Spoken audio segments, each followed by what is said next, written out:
Welcome to the Human Capital Innovations Podcast. We're your source for personal, professional, and organizational growth and development, where we share original research, explore industry trends, and interview executives and thought leaders from across the globe.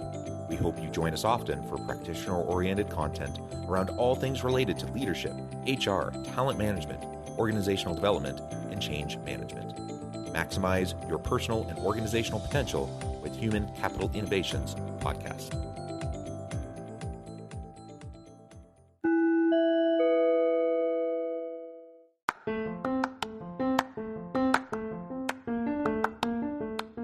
If you enjoy the Human Capital Innovations Podcast, enjoy ad-free listening by going to the Patreon page, and please consider contributing even at the producer or sponsorship level. And please leave a review. Thank you for your support.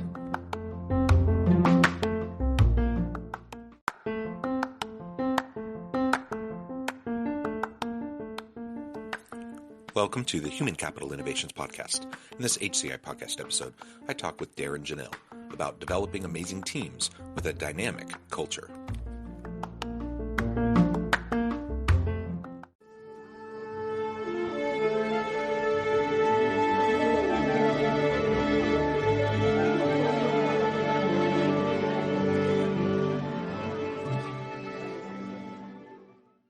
Darrin Jahnel, welcome to the Human Capital Innovations Podcast. John, thanks for having me. I'm fired up to be here. It is a pleasure to be with you. We've been prepping for this for a long time, and today we finally have the chance to sit down together and have a nice conversation around amazing teams and developing a really dynamic culture within your organization and within those teams. You're joining us from upstate New York. I'm south of Salt Lake City in Utah. As we get started, I wanted to share Darrin's bio with everybody. Darrin Jahnel is the founder and CEO of Jahnel Group, a 150-person software consulting company headquartered in Schenectady, New York. Darrin leads with energy and is maniacally focused on creating an amazing work environment for his team. He earned an undergraduate degree in business administration from the University at Albany and a master's degree in information systems from NYU Stern School of Business. And I could go on, Darrin, but I think I'll pause there. You've done a lot. Anything you would like to highlight or call attention to from your background, your personal context, before we dive on into the conversation? Sure. So yeah, I think, the biggest context is, what do I do now, right? I run a software development company. So, we have about 150 people on our team, and we develop custom software for businesses. So companies come to us when they can't find a product off the shelf that meets their needs. They'll come to us and we'll build it for them custom. Sometimes we'll do the entire project ourselves, and sometimes we'll supplement an already existing software development team, right? I'm a co-founder of this company with my brother, Jason. My brother Jay and I grew up here in upstate New York, grew up playing sports, basketball in particular. And that really shaped a lot of, our beliefs and the type of company we wanted to build, right? We wanted to build that special team atmosphere, and we're serial entrepreneurs. We got some really bad failures under our belt, but we're doing something really cool right now. And I'm just excited to be here and share any stories that, in order to add value to your audience. Yeah, well, that's fantastic. And yeah, we've all been there. We've all had the setbacks, right? And it's the old cliche. It's not how many times you fall down, but it's how many times you get back up. It's cliche, but it's true. And it's just a matter of learning from these experiences, and hopefully we hone our abilities and skills and capabilities as we go. And it sounds like you're doing some really cool stuff there at Jahnel Group. So kudos to you for that. Now, as we get started, we're going to talk about developing amazing teams with a dynamic culture. Maybe you can share a little bit about what you've done to develop those types of teams within your own organization and within client organizations. Yeah, sure. So again, I mentioned my brother and I grew up, playing sports, and we were lucky enough to be a part of a few special teams, sports teams growing up. And to me, that's when people are at their best and when they're the happiest, when they're a part of a special team. And it doesn't have to be a sports team, right? It could be a fraternity, a band, a startup company, right? When you're a part of a special team, a special group, I think that's when people are their happiest. I know that's where I feel at home, and I feel the most fulfilled in life. And there were so many times in life where maybe I wasn't a part of a special team, and it it didn't feel right. It took me a while to figure out the differences between being on a special team and not. And I think a lot of people maybe they can't verbalize it, but they know when it is that special thing and when it is not. So when we set out to build Jahnel Group, we wanted to recreate that thing that we experienced from our sports career, right? And so I think, John, the number one thing that it boils down to for us is adding the right type of people to the team, right? Companies talk about core values and all of this, but at the end of the day, it boils down to, I want to be around people that are happy, that are, that are excited about life, that want to have fun, right? I don't want to be around people that are difficult to be around. And you can boil all the core values talk down to we could talk for ages about that stuff. But at the end of the day, I want to be around people that are easy to be around. And the thing I often talk about, John, is, right, think about if you went on a trip, right? And you went on a trip with some of like the most annoying, draining people that no matter how great the trip and the accommodations and the 5-star hotel was, that trip's not going to be fun because you're around people that are sucking the life out of you. As opposed to if you went on the worst trip ever, your flight was canceled, the hotel sucked, everything was awful, but you went with the most fun people that you're going to have an epic time, and there's going to be stories that you're going to be telling about that trip for ages to come, right? And so I think that's the number one thing that we focus on, John, is I want to be around and I want to work with people that are fun to be around, easy to be around, and people that I'm happy to see every day. Does that make sense? Yeah, and having kind of shared core values is essential to that. And it doesn't mean you need to surround yourself with people who are just like you. I know that's, some people might be listening and saying, well, wait a minute, but if I just, associate with people who I'm really comfortable around and really have fun to be around, maybe I'm not challenging my thinking. Maybe I'm not having the type of team that will push us to be better and achieve at our top levels, et cetera, right? And so I think it's a matter of balancing, these different components. Absolutely, we want to have a team where everyone can show up to work, bring their whole true authentic self to the work that they do, be a part of a team, feel safe to contribute in meaningful ways, and that there's this foundation of shared values. So we don't have to be the same. We don't have to be identical in any sense of the, of the term. But what we do need is to have, a common shared vision and set of values around what we're trying to accomplish, and that we're committed to work together to do it.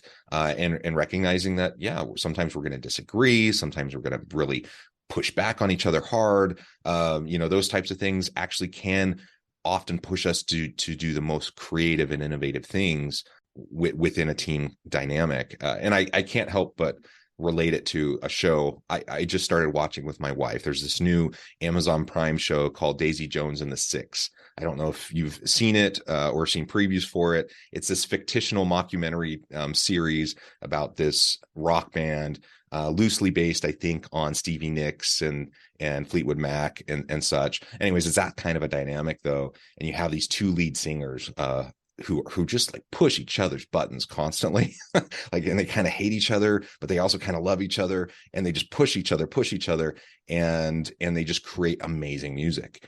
And I don't want to be in a workplace environment where we're like at each other's throats to push each other towards great achievement. But there's something about the tension in an effective team that can also lead to really great things too. Any thoughts about that?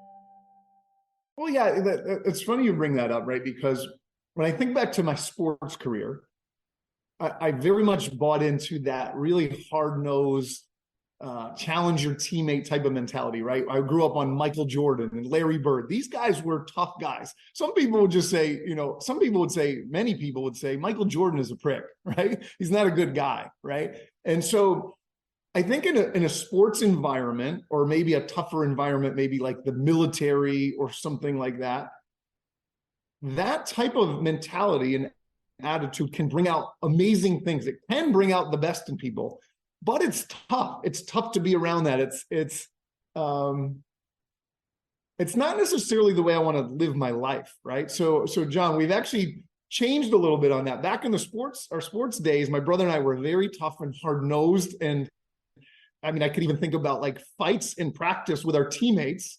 But it was still that special team. In the workplace, though, now that I have to do this for the next 40 years of my life, I couldn't keep that level of intensity up for 40 years. Not to mention people would probably quit here, and it just wouldn't work, right? You think about, like, you hear about Steve Jobs maniacally driving his team, and many people hated him, but he got greatness out of them. You know, I think so. That's like one school of thought and one way of doing it. And I think that makes sense when you're trying to change the world the way Apple did, when you're trying to win a championship, when you're trying to train Navy SEALs, right? But when you're trying to run a company like us and we're trying to create an environment where people can create an amazing life for the long run, we got to really be careful about how tough we go, right? And we've kind of changed our thinking on that. Does that resonate with you? Yeah, I think it's a balance. And I think as long as we don't, you know, I was talking with an executive not too long ago, a couple years ago, maybe. And he was sharing with me his philosophy on hiring and how he knows when he's made the right decision. And his kind of bottom line foundational, you know, litmus test was, who would I love to go camping with for the weekend? And he said, if I could see myself going camping with them for the weekend, then I know they'd be a good person to work with and a good fit for the team. Now, I get where he's coming from as he was saying that, but also red flags start going off in my head. I'm from a diversity, equity, and inclusion standpoint. I'm like, oh, that is trouble, because if that's your litmus test, then all you're doing is surrounding yourself with people who are like you, who act like you, talk like you, look like you, have the same similar personalities to you, and that isn't a good thing. That is going to drive down the effectiveness of any team, whether it's a high stakes kind of team like you were just describing, or kind of a more just run of the mill everyday work team. And so there has to be a balance. There has to be some sensitivity to making sure that we are not just replicating ourselves in our team, so that we have diversity, cognitive diversity. We have other types of forms of inclusion that can then lead to good outcomes. But I agree, you don't always have to have this like hard charging kind of team atmosphere. Some people function really well in that atmosphere. Some people do not function well in that atmosphere. I'm one that would actually not function very well in that kind of an atmosphere. I'd much rather work with a team of people who I know I care about them, they care about me. They don't need to be like me, I don't need to be like them. There's no like thought policing. We're not like having all these different litmus tests around ideologies and that kind of stuff, but we're there, committed to do the work. We know we're trying to help each other be the best we can to achieve good, cool things. That's the kind of team I want to work on and be a part of. And I guess it's not a mutually exclusive thing, is it? Like, it can be somewhere it's on the spectrum of how the dynamics might play out. Sure. Let me try to tweak that camping analogy a little bit, right? If you say that my litmus test is, would I enjoy going camping with them?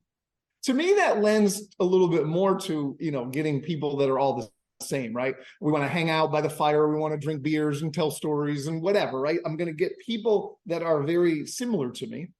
If I tweak that a little bit, you know that silly show, The Amazing Race? I don't know if you know that television show. How would I feel if this person was assigned to me as my teammate in The Amazing Race? Now we're talking about something different, right? Because this isn't going camping and sitting around and talking. I want to talk sports and basketball. I want to find other basketball players, and those are the type of people I want to camp with, right? That's not leading to diversity. But on The Amazing Race, I'm going to appreciate somebody who's from a different country, somebody who's maybe nerdier than I am, somebody who's got different skills, right? And we're going to enjoy each other's company, and we're going to get along. We're not going to kill each other. We might argue, and we might, you know, it's a very intense thing. I never even really watched the show, The Amazing Race, but I was trying to think of like a way to illustrate, well, no, I'm happy that this person is on my team because I think we're going to get along. I think we're going to work well together. And I think they're going to add value. That might be a better lens than looking through, hey, who do I want to go to the bar and drink beers with, right? Those are two different things. I don't know. What do you think? No, absolutely. And the reality is, like, there's a whole industry around executive retreats and team building and those sorts of things. And a lot of times there are components of, being out in nature or ropes courses or, those sorts of things. Like there's nothing wrong with the outdoors component of what that executive was talking to me about. It was just like what you were just describing. That was a little bit, potentially problematic. But yeah, absolutely. I like the Amazing Race kind of analogy because you sometimes you got to get people out of their comfort zone a little bit, put them in close proximity to people that are maybe different than them and push them to shift their thinking a little bit. And that's really healthy. But it can be done in a way that's empowering and inviting and positive, right? It doesn't need to be a negative thing, which I think is what I hear you saying as well. And that's great. I think that's fantastic. I've been a part of those retreats as a participant. I've been a part of those retreats as the person putting them on, and they can be really, really powerful opportunities for people. Oftentimes, the whole point is to help people from very diverse backgrounds see, hey, we can actually, even though we don't seem to see eye to eye on many things, we can actually get to the root of what we do agree on and come together and actually do some really cool stuff together. And that's really awesome when you see that within teams that come in kind of dysfunctional. And then over time, over a week, an intensive weekend of these interactions or whatever the format, you see them bonding and getting to know each other and learning to appreciate each other, even though they may have vastly different, political, social, economic, religious, whatever kind of beliefs or, way of viewing the world that has maybe caused some friction in the past.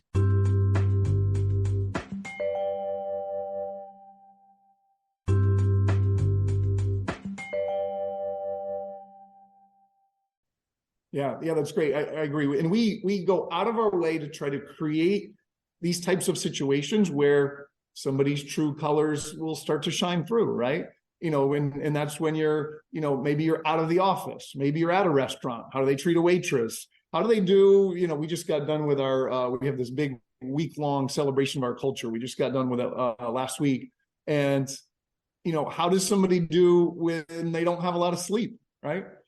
How about if they have a couple drinks in them? How about if they're under pressure, right? And you're starting to see people in different situations. And I think that's where their true colors really shine through. And you start to say, wow, I'm really connected to this person because we've been in all of these different situations. And no matter what, we always find a way to figure it out, to work well together. And I really enjoy, being around them. Doesn't mean we're not going to argue, maybe. We might go at it. We might be competing. We might be disagreeing. But at the end of that, there's no bad blood. There's, we realize that we're working together for the same common goal. And I think when you put people in those situations, that's when you can really figure out. Yeah, fantastic. And so that really gets into kind of the second half of what we're going to discuss today is you have these great teams, people that you genuinely want to be with and work with. So you don't have the Sunday blues and you're actually getting excited to go back to work on Monday, to be working with this team, to do some cool stuff. That's fantastic. If you've been lucky enough to be a part of a team like that, you know what we're talking about. Like it's really great. Unfortunately, many of us, probably most of us, have also been a part of teams that weren't like that. They were the exact opposite. It was like soul sucking and draining and just so hard. And even if you love your work, even if you love the organization overall, your immediate team creates so much of the dynamic around which you experience the workplace. And your immediate boss, like all of that plays such a huge role that we really have to foster a really dynamic, healthy, safe, innovative culture for teams to be able to thrive. What are some of the things that you've done to help foster that within highly effective teams, especially if you have any examples of like where a team was not functioning particularly well? Maybe there's the friction, the tensions, but you were able to help them turn it around. Sure. One of our core beliefs here, John, is people make deeper connections when they do something extraordinary together. So I actually mean the extraordinary, outside of the ordinary things that they do in a life.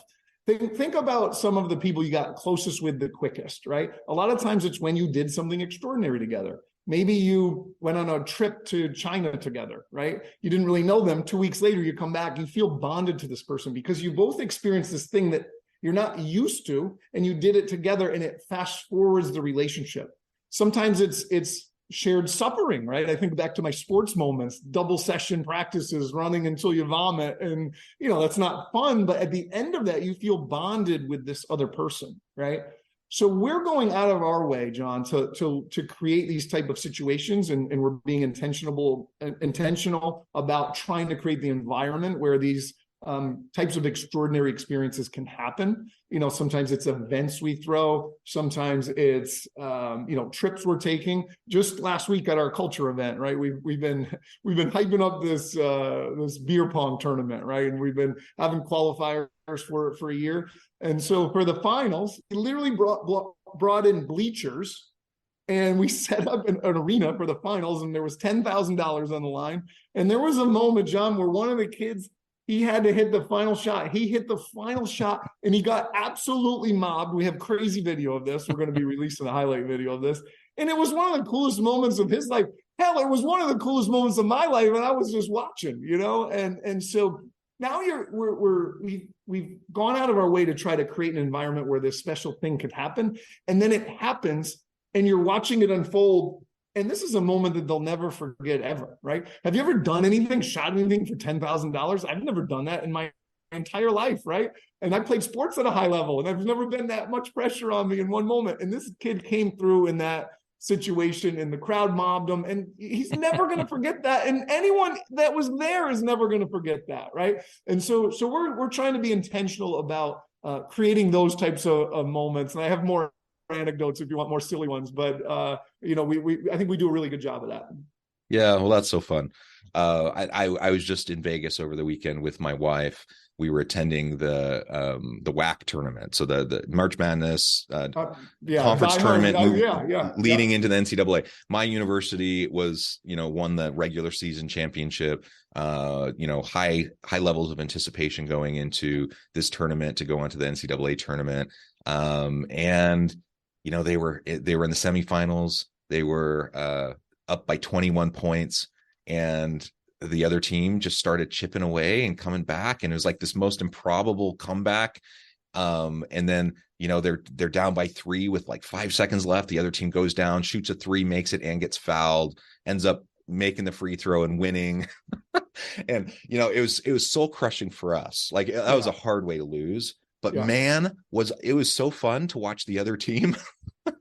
And I mean, you can just imagine the excitement level. It was hard for us, but it was wonderful for them. And it was just, I couldn't help but just like feel a lot of pride for them, even though it wasn't my team, because of what they'd accomplished. And that's kind of what you're describing. And we can create small wins like that for our teams. It doesn't have to be a big, huge, grand winning the tournament thing. It can be all sorts of things where we just can highlight each other and what we're doing and accomplishing and cheer each other on. I think that's fantastic. Yeah. That's a brutal moment for you. Or did you go to Sam Houston? Is that where you went, or where? Utah Valley is where I'm a professor. Utah Valley. Okay. Yeah. All right. Yep. Oh, that's brutal when you lose a game like that, But it was fun. Well, Darrin, this has been a pleasure. I know at the time I need to let you go here in just a minute, but before we wrap things up for today, I just want to give you a chance to share with the audience how they can connect with you, find out more about your work, your team, and then give us a final word on the topic for today. Yeah, sure. So, if you want to connect with me, I have a personal website, darrinjahnel.com, DARRINJAHNEL.com. And then also our company website is jahnelgroup.com, JAHNEL group.com. If you need custom software, or you just want to connect with me, talk about culture, anything that, I can do to help, we're just trying to serve every day. My final word on the topic, John, would be, if you're looking to build a special team, it all starts with the right people. So don't be one of those people who just sits back and says, I can't hire good people. It's so hard. Nobody wants to work, and just whine about it. It is up to you to find the best people. Speak to more people, connect with more folks, interview more people. It is a numbers game. If you speak to 200 people, I guarantee you will find a star. So don't compromise when it comes time to build your team. Speak to more folks. It's all about your recruiting funnel, and you will build something special. Yeah. And people want to work for great teams. That's the bottom line. So it is possible. Thank you, Darrin. It's been a pleasure. I encourage the audience to reach out, get connected, find out more about what Darrin can do for you. And as always, I hope everyone can stay healthy and safe, that you can find meaning and purpose at work each and every day. And I hope you all have a great week.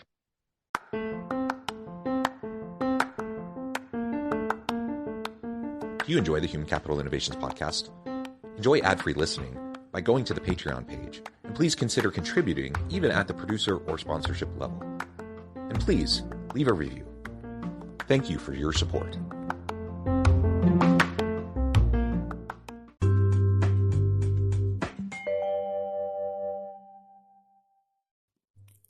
Thanks again for joining us for this episode of the Human Capital Innovations podcast. I hope you stay healthy and safe and that you have a great week.